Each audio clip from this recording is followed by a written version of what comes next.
오늘은 1월 12일 마태복음 1장 1절부터 17절까지의 말씀입니다. 여러분 마태복음을 보게 되면 1장부터 우리가 잘 아는 말씀이 나오죠. 일명 족보라고 해서 예수님의 족보가 1장에 다 나오게 됩니다. 그거를 요즘은 또 계보라고 하기도 하죠.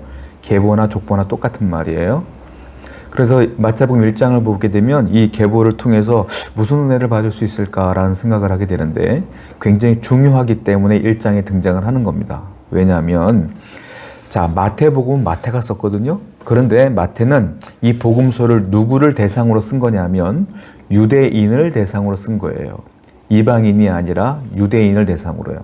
유대인들은 무엇을 중요하게 여기냐면 구약 성경을 중요하게 여깁니다. 그래서 마태는 1장부터 무슨 얘기를 하냐면 예수님의 탄생이 자연스럽게 유대인들의 족보와 그들의 조상과 연결되어 있음을 말하기 위해서 족보를 써놓은 거예요.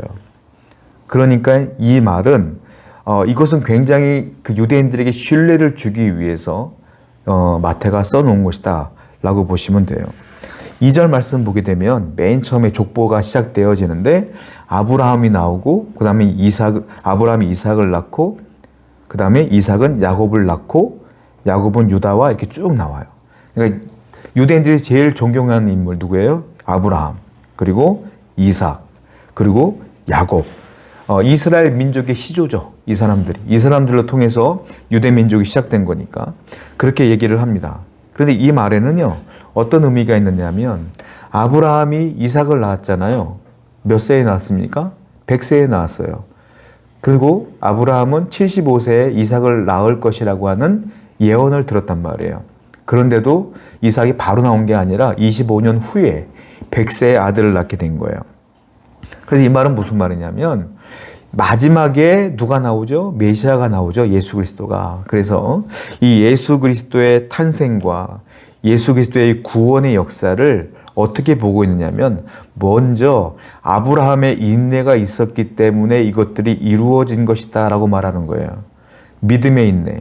믿음으로 참은 거죠. 25년간을 아들을 낳을 때까지 하나님 떠나지 아니하고 저버리지 아니하고.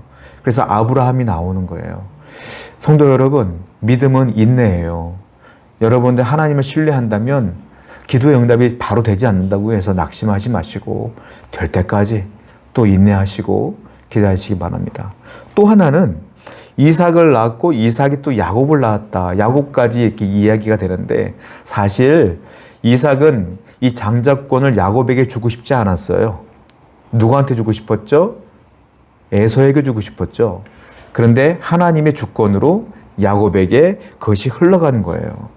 그게 이 무슨 말이냐면 야곱의 의지와는 상관없이 이 계보가 흘러가는 거예요. 아브라함의 인내를 통하여 이 계보가 흘러가고 이삭의 의지와 상관없이 이 계보가 흘러간다. 무슨 말일까요? 이 족보는 하나님의 주권적으로 이루신 족보다. 그래서 결국은 다윗의 족속으로 예수님을 이 땅에 보내시기 위한 하나님의 계획과 섭리와 주권이 이 안에 포함되어 있다라는 것을 이야기하고 싶은 거예요. 여러분들의 인생 하나님의 주권으로 움직이고 있음을 아셔야 돼요. 내 인생 내 마음대로 되는 게 아니에요. 하나님이 붙들고 계심을 반드시 믿으시기 바랍니다. 그리고 또 하나, 이 아브라함과 이삭과 야곱의 계보가 야곱의 12아들 중에 누구한테로 흘러가죠? 유다로 가요. 그리고 유다의 자손 중에 다윗이 나오고 그리고 다윗의 후손 가운데 예수 그리스도가 나오는 거예요. 그런데 이게 재밌는 사건이 뭐냐면 야곱의 12아들 중에 장자가 있어요. 장자로 원래 장자권을 가진 자로 이렇게 흘러가는 거거든요. 이 족보는. 근데 장자가 누구예요? 르우벤이에요. 근데 르우벤이 나오지 않는단 말이에요. 왜? 르우벤은 죄를 져서 장자권을 상실하게 됩니다. 그래서 이 장자권을 누구한테 주시냐면 요셉에게 줘요. 요셉이 장자권을 갖고 있어요. 그런데 요셉을 통하여 이 계보가 흘러가는 것이 아니라 누구를 통해서 간다고요? 유다를 통해 간다. 그러니까 이게 인간의 상식으로 흘러가는 족보가 아니라 하나님의 섭리로 하나님의 주권으로 흘러간다. 그래서 우리의 구원의 역사는 하나님의 복음의 역사는 이 족보, 즉 복음의 역사는 전적으로 뭐라고요? 하나님의 은혜다. 여러분들이 구원받은 것은 하나님의 은혜예요. 내 힘으로 된 것이 하나도 없고 인간의 생각과 지혜와 상식으로 된 게 하나도 없는 것이다라는 거예요. 그리고 이 족보를 보게 되면 당연히 예수님의 족보이기 때문에 순전하고 거룩한 사람들만 등장할 것 같은 생각이 들죠. 그런데 이 족보를 가만히 보면 그렇지가 않아요. 실질적으로 누가 등장을 합니까? 유다의 며느리 다말이 등장을 해요. 어떤 일이 벌어졌어요? 유다가요, 며느리 다말을 통하여 아이를 낳는다. 이 지저분한 역사가 등장을 해요. 그러니까 시아버지와 며느리를 통하여 그 족보가 흘러간다. 또 다윗이 누구를 취하죠? 우리아의 아내를 취합니다. 바세바 사건 잘 아시죠? 이 사건도 등장을 해요. 또 누가 나옵니까? 이방 여인 기생 라합이 나와요. 기생 라합은요, 몸을 파는 여인이에요. 그 여인이 예수님의 족보에 올라갔다. 또 누가 나옵니까? 모압 여인 룻이 나와요. 룻. 모압 여인이에요. 모압은요, 어떤 사람들이냐면 모압 족속은 영원히 여호와의 총회에 들지 못할 족속이라고 그랬어요. 그만큼 완전히 이방 족속이야. 그 이방 여인 룻이 예수 그리스도의 족보에 들어온다. 무엇을 할 수 있는 거예요? 자, 이 복음이라는 건 예수님이 등장하는 이 복음의 계보 안에 순전하고 거룩한 사람만 등장하는 게 아니잖아요. 이 무슨 말이에요? 구원이라고 하는 것은, 이 복음이라고 하는 것은 인간의 혈통, 인간의 혈연, 인간의 능력, 인간의 조건, 이런 것과 전혀 무관하다는 거예요. 이 복음은 뭐예요? 이 구원은 뭐예요? 전적인 하나님의 은혜로다. 여러분들은 세상적인 조건으로 보았을 때 완벽한 사람은 아니잖아요.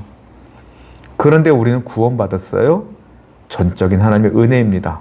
오늘도 이 은혜를 누리셔야 돼요.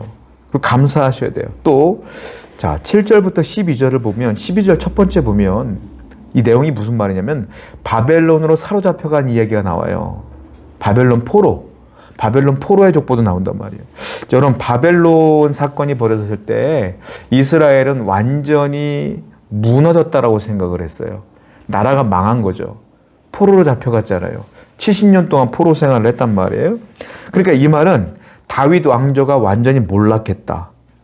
이렇게 우리가 받아들일 수가 있어요. 그리고 이 족보는 다윗 왕의 족보는 완전히 끊어졌다라고 바라볼 수가 있어요. 그런데 어떻게 됩니까? 하나님은 이 다윗의 족속에서 예수님이 나올 것이라는 예언을 이미 구약 성경에서 하셨지 않습니까? 비록 바벨론 포로로 잡혀갔지만 다윗의 계보가 끊긴 것 같지만 결코 하나님은 이 약속을 저버리지 않았다라는 의미인 거예요.